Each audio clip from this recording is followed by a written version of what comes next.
परमात्मा कभी भेदभाव नहीं करता। लेकिन लोग प्रश्न करते हैं कि महाराज जो सबसे ज्यादा कुकृत्य करता है, कुकर्म करता है, वो बहुत सुखी है ना? मन में आता है क्वेश्चन कि नहीं आता? एक बार एक गुरु जी के यहां दो विद्यार्थी थे, पढ़ने के लिए गए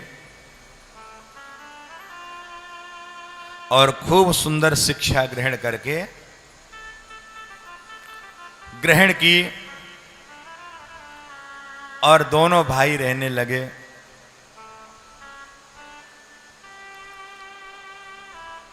धीरे धीरे ऐसा समय आया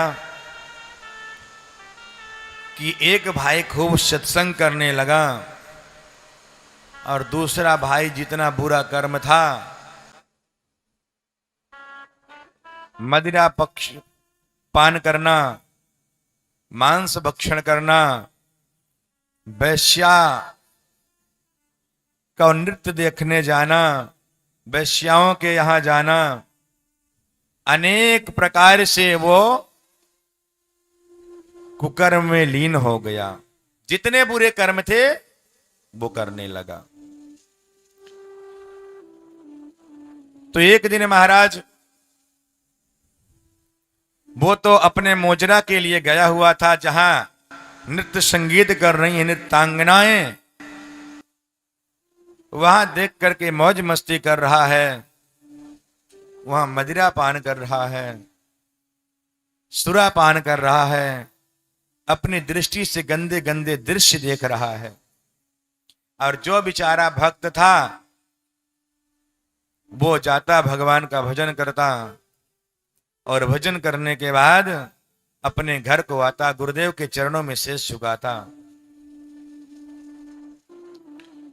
एक दिन वो उसका भाई गया तो रास्ते में जैसे आ रहा था तो एक स्वर्ण से पड़ी एक बैग में बहुत सारी स्वर्ण मुद्राएं पड़ी हुई रास्ते में मिल गई। उसमें उसका पैर लग गया और बड़ा प्रसन्न हुआ कि वाह, आज भगवान मुझसे प्रसन्न हो गए, देखो स्वर्ण मुद्राएं मिल गई।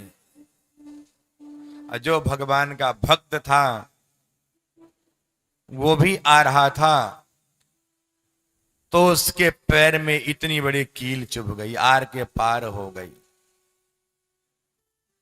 रोते रोते रोते गुरु जी के पास गया, गुरु जी आप मुझे बताइए कि मैं इतना सत्कर्म करता हूं और मुझे इतने कष्ट, देखो आज तो मेरे पैर में कील लग गई और जो बुरा कर्म कर रहा है उसे स्वर्ण मुद्राएं मिल रही हैं, उससे वैभव प्राप्त हो रहा है और मुझे इतना कष्ट। गुरुदेव ने कहा बेटा ये अपने अपने कर्म है। बोले नहीं गुरुदेव आप मुझे बताइए ऐसा क्यों? गुरुदेव ने कहा कि सुन बेटा, तू तो है ना इस जन्म की बात कर रहा है, मैं तो तेरे आगे और पीछे का भविष्य जानता हूं। तो बोले गुरुदेव मुझे बताइए। बोले सुनो, अगले जन्म में इसने इतने सत्कर्म किए थे, वो जो सत्कर्म था उस सत्कर्म का प्रभाव जो है धीरे धीरे ये वैश्याओं के साथ जाते जाते खत्म होने लगा, लेकिन उसका भी सत्कर्म बाकी था, इसीलिए स्वर्ण मुद्राएं मिल रही हैं। और सुन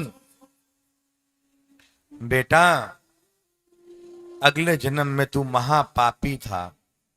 ऐसे कौन से पाप हैं जो तू नहीं किया है?